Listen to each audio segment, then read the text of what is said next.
Hello mga paps, at hetong yung nabuo nating storytelling mga paps. Ibang klase talaga ang nangyari kagabi sa concert ng Elias JTV Band sa Maitom, Sarangani. Hindi ito basta ordinaryong tugtugan mga paps. Isa itong patunay kung gaano kalakas at kalawak ang hatak ni Elias JTV sa masa. Base sa mga kuhang video at mga kwento ng mga nandun mismo mga paps, punuan at siksikan talaga ang venue. Hindi pa man nagsisimula ang Elias JTV Band, pero ramdam mo na agad na may kakaiba. Maging ang dalawang host sa stage aminado mga paps. Sabi nga nila, first time daw nilang makakita doon sa lugar nila ng ganun kadaming crowd sa Maitom. Ibig sabihin mga paps, history na agad. Habang may ibang banda pang naunang tumugtog, hindi mapipigilan ng crowd ang sigawan.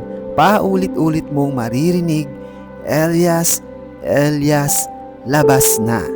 Kahit hindi pa siya ang tumutugtog, malinaw kung sino ang hinihintay ng mga tao mga paps.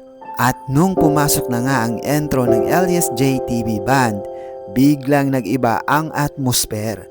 As usual mga paps, ang angas ng pasok, sabay-sabay ang sigawan, palakpakan, at biglang labasan ng cellphone mga paps. Lahat gustong may kuha, lahat gustong may remembrance, kanya-kanyang siksikan, kanya-kanyang hiyawan, basta makalapit lang kay Elias JTV. Sa bawat kanta, mas lalong umiinit ang crowd. Kita mo sa video mga paps kung gaano kasaya ang mga tao. May sumasabay sa kanta, may napapangiti, may napapasigaw na lang sa sobrang saya. At matapos ang concert, makita mo kung gaano kasulid ang gabing iyon.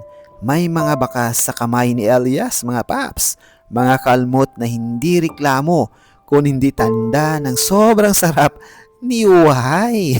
Joke lang mga paps. Ibig sabihin lang, tudubigay ang crowd, tudubigay din ang banda. Hep hep hep sa mga crowd dyan at sa mga sulit Uhay. Dahan-dahan lang naman tayo. Dahil masakit din po yan. Make sure na walang kuko dapat bago tayo gumanyan. Kasi hindi rin naman yan biro mga paps. Disclaimer lang mga paps, wala ako doon sa venue. Pero kahit wala ako sa venue, ramdam na ramdam pa rin ang energy sa mga videos at kwento pa lang mga paps. At take note mga paps, kanina lang may 13 hours na biyahe papuntang Agusan del Norte. Dahil ngayong gabi, nandun na naman yung Elias JTV Band. Grabe pa rin ang energy ng Elias JTV. Walang pagod, walang arte. Tuloy ang laban mga paps. Tuloy ang uhahay mga paps. Bago matapos ang video, pakisubscribe naman yung new channel natin at samahan nyo ako sa mga sumusunod na kwentong updates at sulit galawan ng Elias JTV. Yan po yung ating new channel sa YouTube mga paps. Elias Uhahay Paps Bong. Ayan mga paps, kita-kits mamaya. Uhahay! At syempre mga paps, pahabol ko na rin kung nagustuhan mo ang video ito, paki-like, comments, and share nyo rin para mas may marami pang makapanood ng mga sulit Uhahay, Luzon, Visayas at Mindanao, at sa lahat po ng mga OFW. Stay safe, stay healthy, and God bless. Uhahay!